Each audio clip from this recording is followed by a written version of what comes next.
4월 6일 성주간 월요일 성부와 성자와 성령의 이름으로 아멘.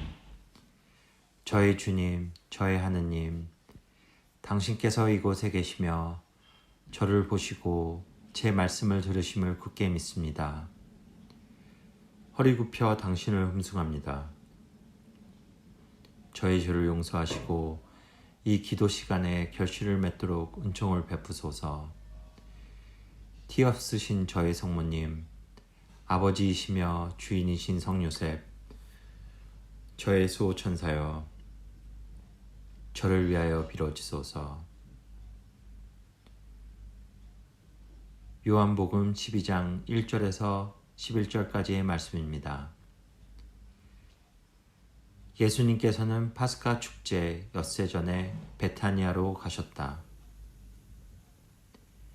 그곳에는 예수님께서 죽은 이들 가운데에서 다시 일으키신 라자로가 살고 있었다.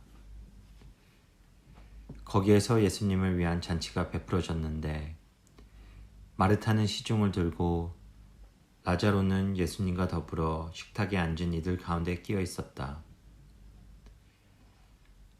라자로에게 부활의 기적을 일으키신 그분을 기르는 잔치입니다. 라자로에게 부활의 기적을 일으키신 그분을 기리는 잔치입니다. 다시 마르타는 활기찬 모습이며 마리아는 조용히 묵상하듯 보입니다. 봉사하는 모습의 마르타이며 조용히 사랑에 빠진 듯한 마리아의 모습입니다. 마리아는 예수님께 매우 비싼 향유를 봉헌합니다. 그녀는 주님께 향유를 병째 드리는 것이 아니고 그 안의 향유로 예수님의 발을 닦아드립니다.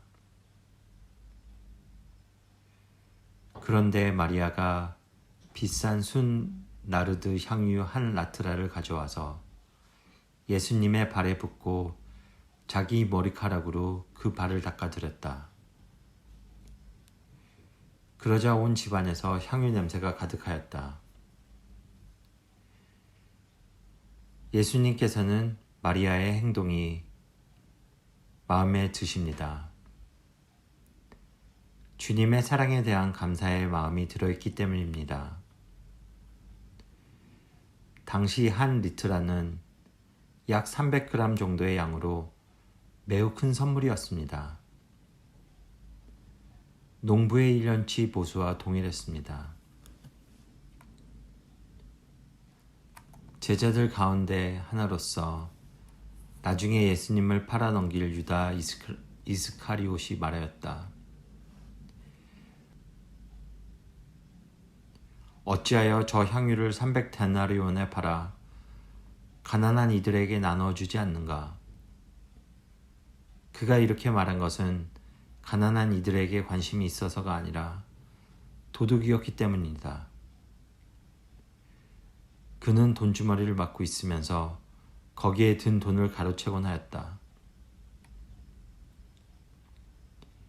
유다는 공금주머니에서 돈을 가로채곤 하였습니다.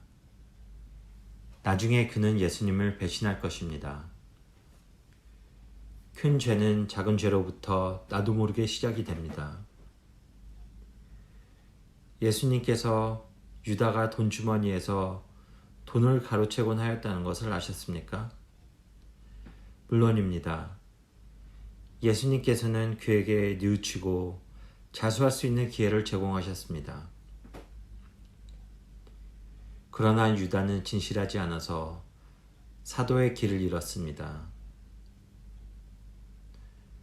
우리는 영적 상담에서 항상 숨김 없이 진솔해야 합니다.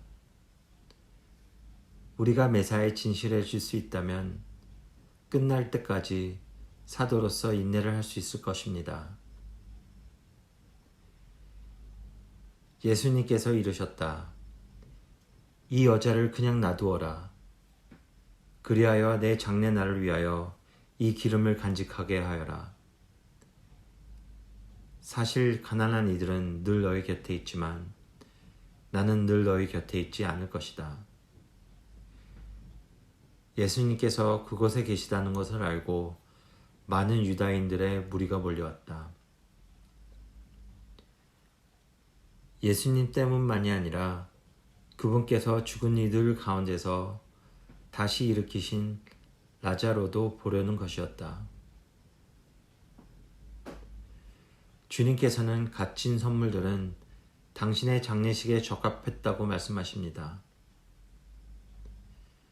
전례에 사용하는 용품들은 호화스럽고 비쌀 필요가 없지만 우아하고 품위 있고 아름다워야 합니다. 연인들 사이에서는 상대방이 가장 중요한 사람임을 보여주기 위해 서로에게 값진 금반지, 보석을 선물해 줍니다. 마찬가지로 성체에 계시는 예수님은 우리의 큰 사랑입니다. 마리아가 보여주는 사랑의 정신으로 전례에 임해야 합니다. 주님, 저 또한 당신 앞에 제물을 바치고 있습니다. 노동의 땅과 가족과 친구들에 대한 헌신과 사랑, 신앙 속에 살고 있는 지금 제 자신을 다시 한번 봉헌합니다.